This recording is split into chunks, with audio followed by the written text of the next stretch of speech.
നമ്മൾ ഇന്ന് തയ്യാറാക്കാൻ പോകുന്ന റേഷൻ കടയിൽ നിന്നൊക്കെ ഇപ്പോൾ ഒരുപാട് ഈ ചെറിയ കറുത്ത കടല കിട്ടുന്നുണ്ടല്ലോ. അത് വെച്ചിട്ടുള്ള ഒരു ഈസി ആൻഡ് ഹെൽത്തി സ്നാക്ക് അതെങ്ങനെയാണെന്ന് നമുക്ക് നോക്കാം. ആദ്യം നമുക്ക് അരക്കപ്പ് പൊട്ടുകടല അല്ലെങ്കിൽ പൊരികടല അതൊന്ന് പൊടിക്കണം. ഇതൊന്ന് പൊടിച്ചോണ്ട് വരാം.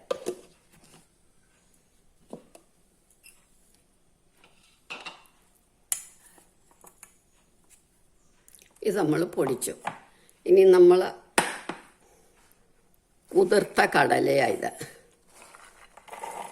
റേഷൻ കടയിൽ നിന്ന് കിട്ടുന്ന കടല നമുക്ക് കളയണ്ട. ഇപ്പോൾ ഒരുപാട് കിട്ടുന്നുണ്ടല്ലോ.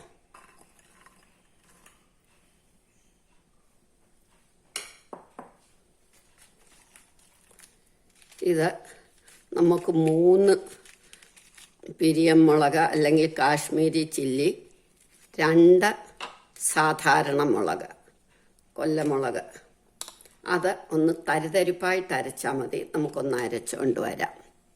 ഇതൊരു പകുതി അരഞ്ഞു കഴിയുമ്പോൾ നമ്മൾ ധാരാളം കറിവേപ്പിലയും കൂടി ഇട്ടൊന്ന് അരയ്ക്കണം. ഇനി നമുക്കിതൊന്നും കൂടെ ഒന്ന് അരച്ചുകൊണ്ട് വരാം.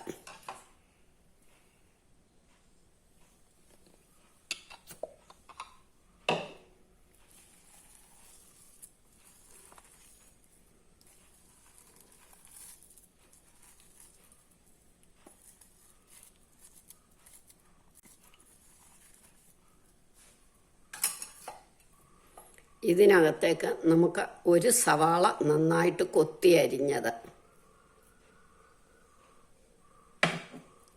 2 പച്ചമുളക്,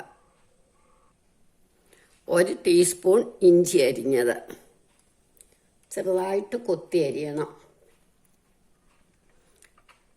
1/2 ടീസ്പൂൺ ചാറ്റ് മസാല, 1/2 ടീസ്പൂൺ കായപ്പൊടി, അത് കൂടുതലിട്ടാലും തെറ്റില്ല, 1 ടീസ്പൂൺ ഗരം മസാല പൗഡർ,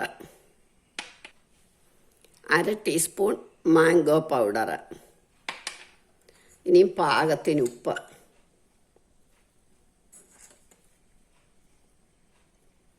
ഇനി ഇതെല്ലാം കൂടെ നമുക്ക് നന്നായിട്ട് കുഴയ്ക്കണം. ഒട്ടും വെള്ളം വേണ്ട. കടലയുടെ പൊടി ഇട്ടുണ്ടാവും കുറച്ചെങ്കിലും, പൊരികടലയുടെ. ഇനി അതുകൊണ്ട്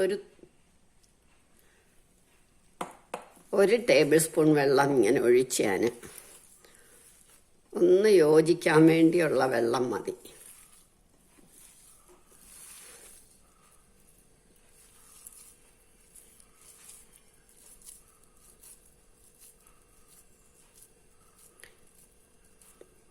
ഇനി നമ്മളിത് ഓരോ ഉരുളയാക്കി പ്ലേറ്റിലേക്ക് വെക്കാം.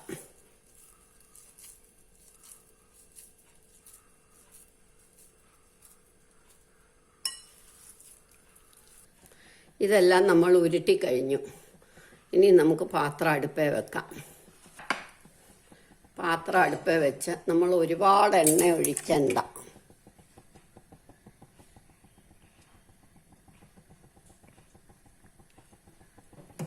ഒരു 2 ടേബിൾ സ്പൂൺ എണ്ണ ഞാൻ ഒഴിക്കുന്നുള്ളൂ. എന്നിട്ട് ഇതെടുത്ത് നന്നായിട്ടൊന്ന് പരത്തുക.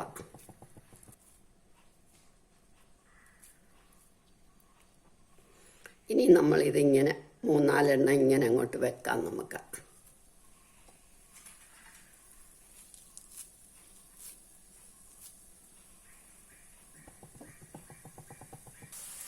ഇനി നമ്മൾ സിമ്മി വെക്കണം. പതുക്കെ മൂക്കട്ടെ. മൂക്കുമ്പോൾ നമുക്ക് തിരിച്ചു വെക്കാം. കുറച്ച് കഴിയുമ്പോൾ ഇത് നമ്മൾ പതുക്കെ ഇങ്ങനെ ഒന്ന് തിരിച്ചു വെക്കണം.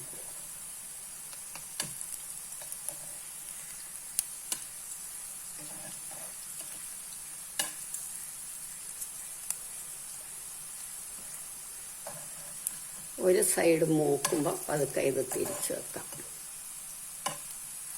അവിടെ ഇരുന്ന് മൂക്കട്ടെ.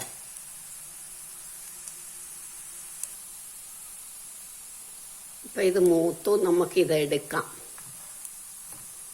2 സൈഡ് മൂത്തു. നമുക്കിതെടുക്കാം. ഇതെല്ലാം എടുത്തു. ബാക്കി നമ്മളിങ്ങനെ അങ്ങോട്ട് വെക്കണം. ഇതേമാതിരി ഇങ്ങനെല്ലാം വെക്കണം. വീണ്ടും നമ്മൾ വെച്ചു. ഇങ്ങനെ ഇത് 1 കപ്പ് കടല കുതിർത്താൽ നമുക്ക് 12 എണ്ണം ഉണ്ടാക്കാൻ പറ്റും. ഇങ്ങനെ നമ്മളെല്ലാം ഉണ്ടാക്കിയെടുക്കണം. ഇത് മൂക്കുമ്പോൾ തിരിച്ചിടണം. ഇങ്ങനെല്ലാം ഉണ്ടാക്കിയെടുക്കണം. നമുക്കങ്ങനെ നല്ല ഹെൽത്തി ആയിട്ട് ഈസി ആയിട്ടുള്ള ഒരു കർമുറ സ്നാക്സ് റെഡിയായി. എല്ലാവരും ഇത് ട്രൈ ചെയ്ത് നോക്കണം. ഇഷ്ടമായെങ്കിൽ ലൈക്ക് ചെയ്യണം, സബ്സ്ക്രൈബ് ചെയ്യണം.